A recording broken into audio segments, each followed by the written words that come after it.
ERi-TV news broadcast crew and I, Delit Ahaya, are now ready for your daily news briefing at 10:30 local time. But first, let us catch up with the major headlines.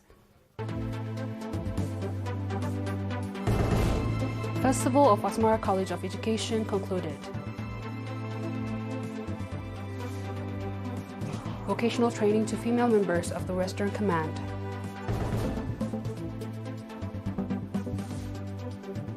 U.S. begins pulling military equipment from Niger ahead of withdrawal deadline.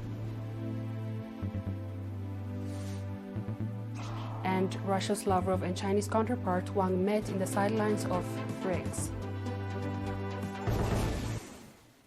On our local news, the 11th Annual Festival of Asmara College of Education concluded on June 9th, showcasing a variety of programs that highlights the advancement of the quality education and development of the teaching professions. This year's festival, themed Professional Teachers Produce Quality Generation, featured an array of educational support and cultural activities along with vocational and academic presentations. Dr. Yanas Mesfin, Dean of the College, emphasized the importance of integrating extracurricular activities with standard education to foster the growth of both students and teachers. He also praised the efforts of those who played a pivotal role in the successful execution of the festival.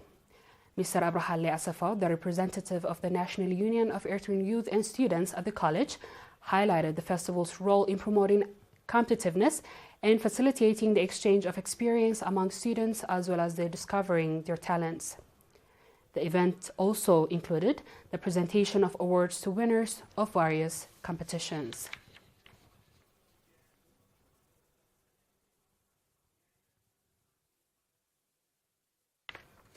A 4-month vocational training program was successfully completed by 57 female members of the Western Command. This initiative was also a collaborative effort between the National Union of Eritrean Women and the Western Command of the Eritrean Defense Forces. Hosted at the National Union of Eritrean Women Training Center in Barantu, the program covered key areas of such as computer technology, secretarial science, and computer maintenance. Mr. Tesfa Mikael, president of the National Union of Eritrean Women, highlighted the significant role of the Eritrean women in national development and the protection of the national sovereignty. She praised their historical contribution and called for ongoing support for programs that enhance women's capacities. Brigadier General Tsahaye Mukonnen, Chief of Staff of the Western Command, remarked on the significance of investing in the women's training, reflecting the high regard and confidence placed in them. He advocated for continuation of such training initiatives. The program concluded with distribution of certificates of merit to the participants and accolades to the instructors celebrating their dedication and achievement.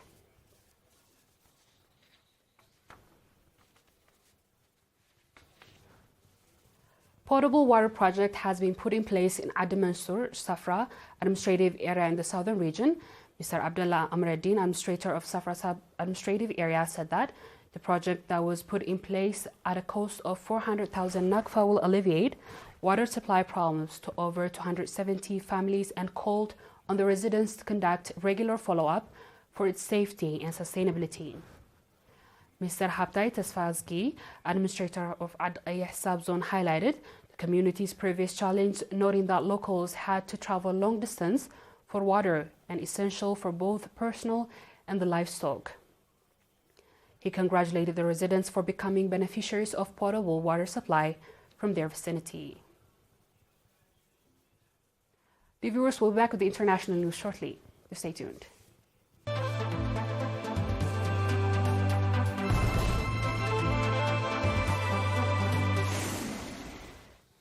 Welcome back.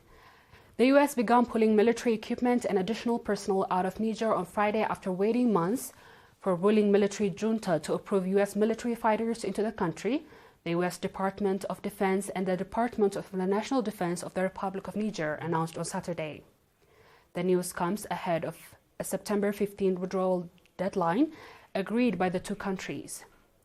The U.S. priority was first to remove sensitive equipment from Niger, a source of familiar with the matter said. Flight tracking websites showed U.S. C-17 cargo aircraft en route to the Nigerian capital of the Niamey on Friday. Such of the U.S. military and equipment has been in Niamey at what's known as Base 101. A source confirmed this flight was to withdraw military equipment and some personnel. U.S. personnel who left before the agreement had taken commercial flights out of the country, U.S. officials said.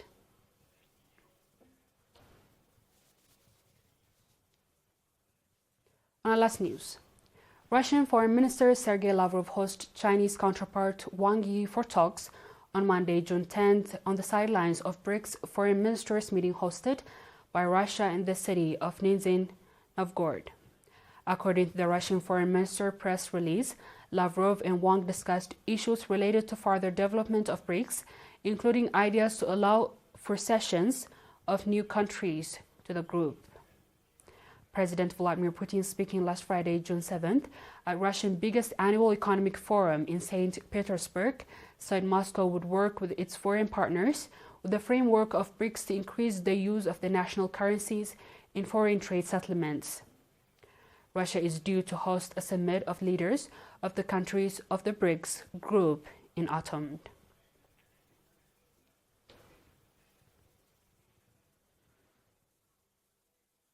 Dear viewers, we've come to the end of tonight's news. Let's have a quick recap of the headlines.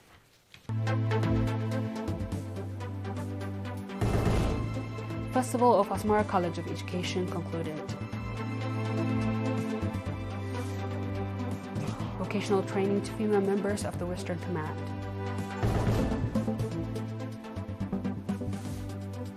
U.S. begins pulling military equipment from Niger ahead of withdrawal deadline. And Russia's Lavrov and Chinese counterpart Wang met in the sidelines of BRICS. That wraps up our stories for tonight. Thanks for watching and have a good night.